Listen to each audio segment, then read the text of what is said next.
Because I don't have any confidence about anything, but I have clarity. If you are just confident, you will blunder through life. You must extinguish your confidence and bring clarity.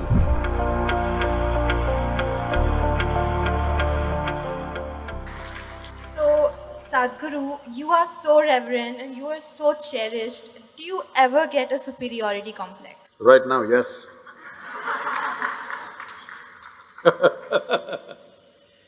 See, the question is not about superiority complex, inferiority complex, poverty complex or wealthy complex. That you have a complex is a serious problem, isn't it? Whatever kind it is. What a complex means is, you have assumed something about yourself and you have concretized that assumption. In such a way, you make a bloody fool of yourself wherever you go. Do I look like that? Hello? Do I look like I'm making a bloody fool of myself with you? No. No. So, no complex of any kind. But then our confidence fluctuates every day. So, what do you have to say about that? Because I don't have any confidence about anything, I just have clarity. People think I have knowledge. No, my head is empty. That's why to make it look little substantial, I have a turban. It's totally empty always. But I have clarity. Clarity means what?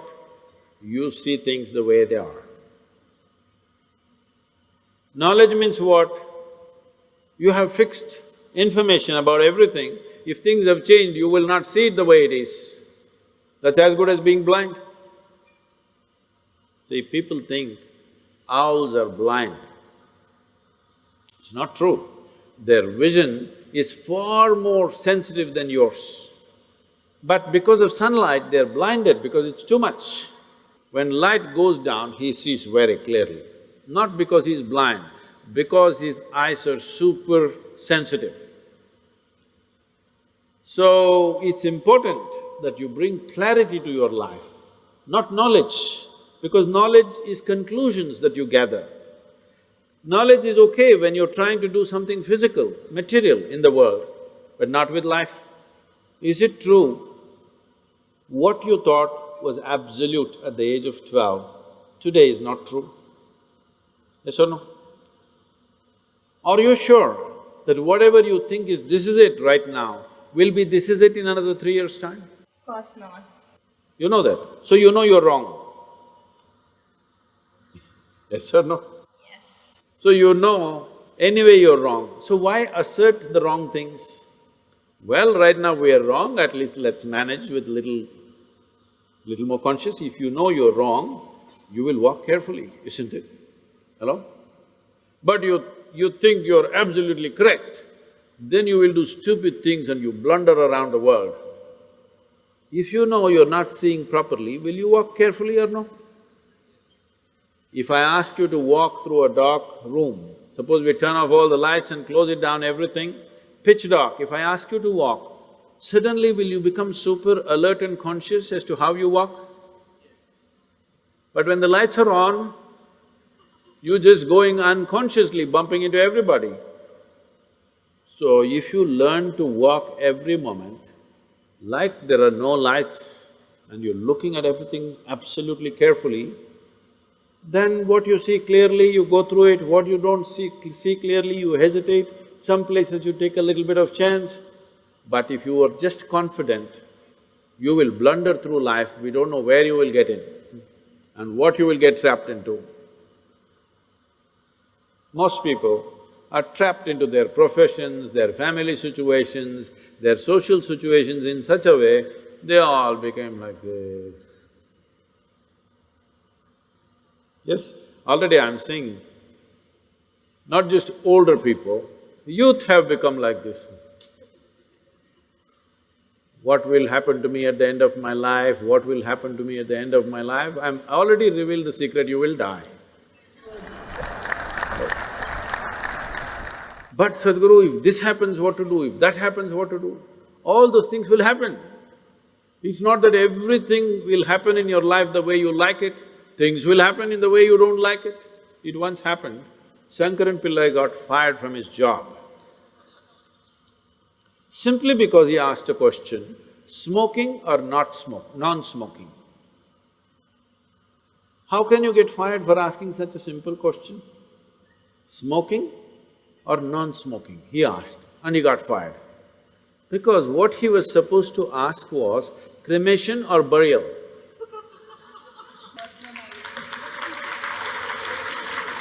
So, many times what you do, thinking I'm right, may be irrelevant to the situation in which you exist. So the most important aspect of your life is you're relevant, not right. You're just relevant. To the existing situation, you're relevant. I am right, I am right, I am right. This is confidence. You being right, nobody cares. All the idiots who think they're right, nobody wants to listen to them, nobody wants to be around them, isn't it? People who always think, I'm right, you want to be around them?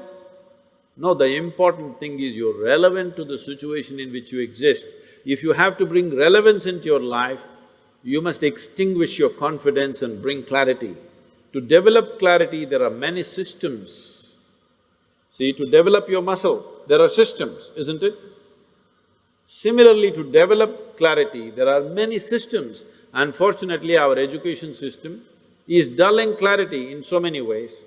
Some of the research studies in the university shows that if a child goes to kindergarten and goes through 20 years of education, I'm sorry, I'm saying this is an educational institution, 20 years of education and comes out, let's say, with a PhD, they are saying 70% of their intelligence is irrevocably destroyed. So you have a knowledgeable idiot. What do you do with this? Well, you can impress people by throwing information, but this whole game of impressing people, throwing this information and that information around is all going to go because that Google lady is better than any of these idiots. Hello? It's really amazing. I am just traveling to wherever, let's say I'm flying to United States or Africa or somewhere, I just ask, what is the morning temperature in Entebbe? I'm landing there. Without batting an eyelid, in 2 seconds, she tells me it's 14 degrees centigrade and by afternoon it's 18 degrees centigrade, by evening it's again 12 degrees centigrade. Who could ever say this? Hello? She may not be perfectly right, but she's almost there.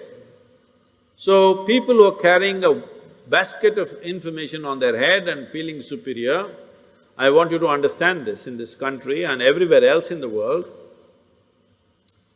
In not the previous but the previous generation, somebody who could read a book was seen godlike because everybody else was illiterate. And people thrived simply because they can read the Gita or the Bible or something else. They thrived simply because they can read. But once everybody can read, we are ignoring those people completely. Yes or no? Hello? So, people who are carrying information and feeling superior, they will all be made into nothing in the next 15 to 20 years' time. Once artificial intelligence becomes all over the place, information will mean nothing because it'll be available everywhere. By then, you must be competent to do something beyond information. This is why I'm with you.